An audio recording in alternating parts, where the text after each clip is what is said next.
Hola, hola, ¿cómo estamos? Espero que perfectos, cuidándose en casa. Oigan, en esta ocasión quiero platicarles en referencia a lo que yo me dedico.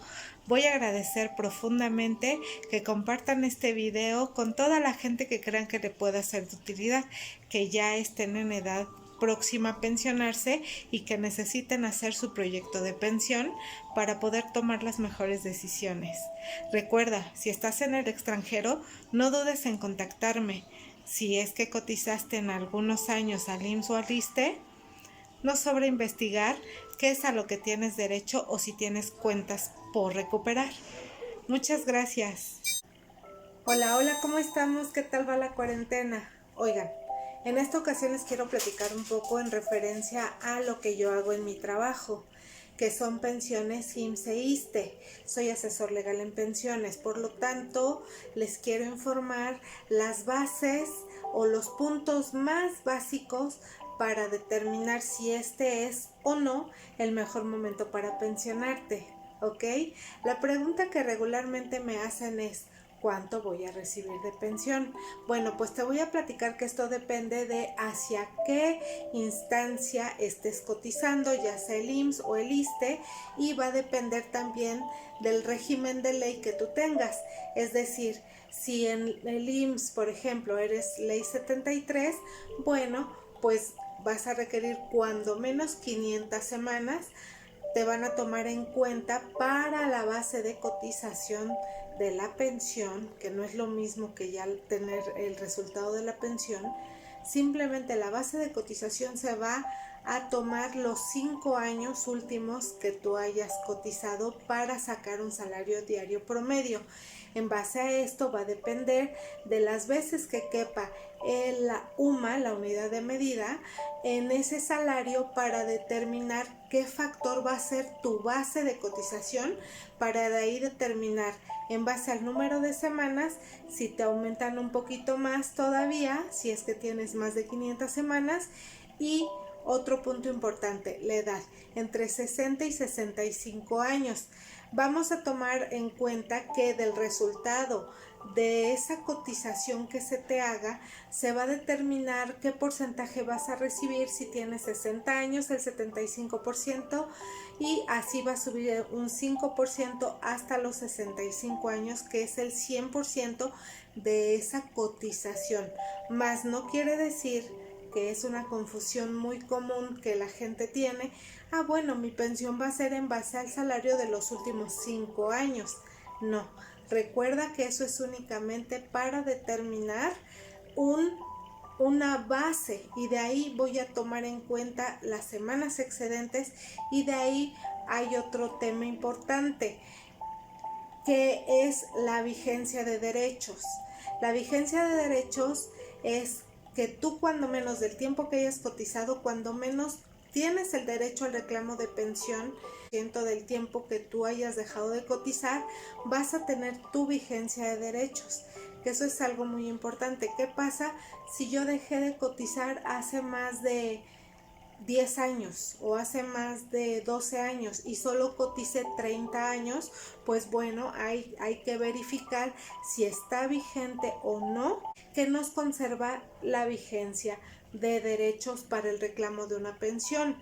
Entonces, ¿qué te recomiendo? Te recomiendo que te pongas en contacto conmigo, que me dejes ahí tu comentario para que yo te pueda contactar a ti y pueda evaluar de manera particular, porque cada caso es distinto, tus semanas, la edad, cuál fue tu salario diario promedio, para entonces poder calcular tu pensión y en base a esto, bueno, pues poder tomar la decisión de si es para ti o no el mejor momento para pensionarte, ¿ok? Eso es en cuanto a ley 73. Ley 97 es completamente distinto.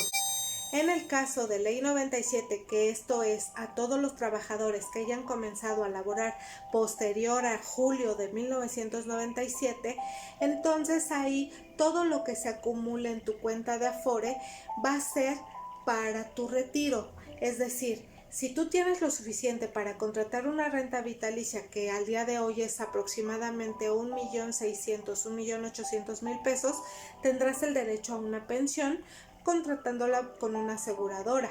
Pero si no juntas o no tienes ese fondo, ¿qué va a pasar? Bueno, en este caso va a haber un retiro total o parcial de tu cuenta de Afore, pero una vez agotados los recursos ya no hay más pensión como tal. Ajá, llaman o piden como requisito 1250 semanas para la pensión.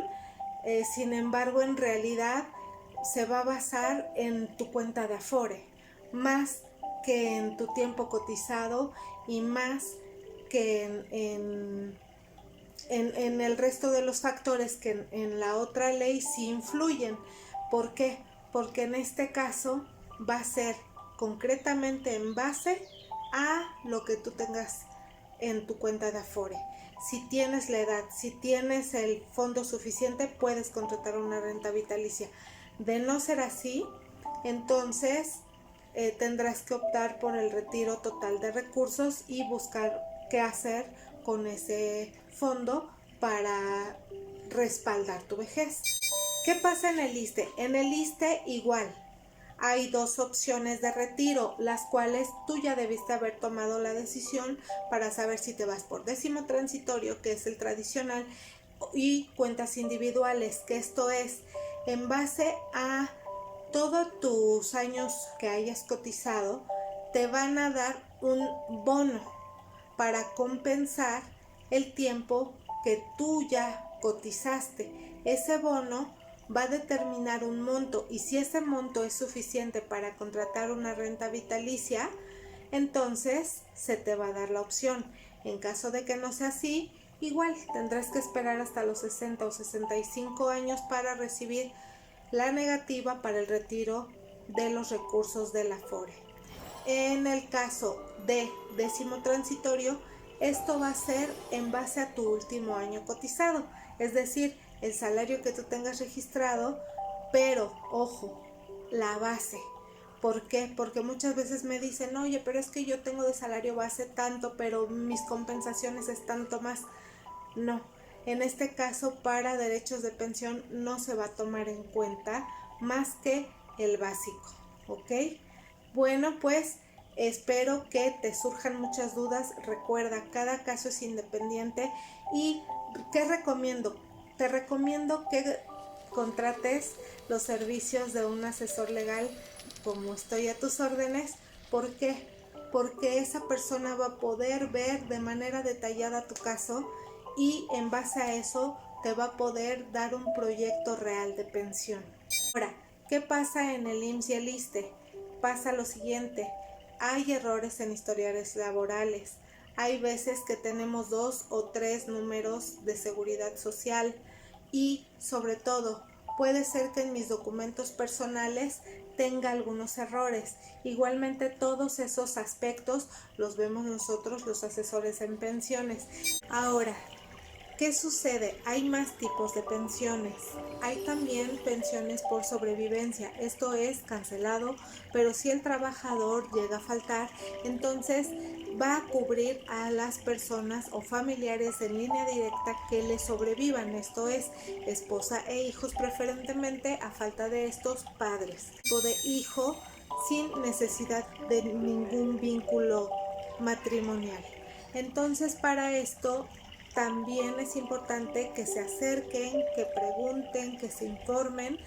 ¿Para qué? Sobre todo para saber que su familia puede quedar protegida en caso de que lleguen a faltar. Hay otro tipo de pensiones como riesgo de trabajo. ¿Esto qué es? Cuando yo llego a sufrir algún tipo de accidente entre el trayecto de mi casa al trabajo, durante el tiempo de trabajo en las instalaciones en donde sea que me toque laborar, y de regreso del trabajo a mi casa. Y otro tipo de pensiones también es el caso en el que llegue yo a sufrir algún tipo de enfermedad crónico-degenerativa. Esto es por invalidez, pero se tienen que cumplir también ciertos requisitos que pone la ley. Por ello es importante que te acerques, que te asesores y sobre todo que te informes de gente que realmente se dedica a esto, para que tú puedas determinar qué es lo que tienes que hacer, de qué manera hacerlo, y sobre todo para tu tranquilidad, además de la de tu familia. Cuídate y me cuidas, quiero estar y verme diferente. Muchas gracias, seguimos en comunicación. Quédate en casa. Gracias. Otro punto importante que les quiero platicar es, recuerden, para cualquier recuperación de cuentas, ya sea de Afore o de SAR, hay que checar las edades que se solicitan por ley. Ajá. Igualmente, todos esos aspectos estoy a la orden en caso de que requieran asesoría. Gracias.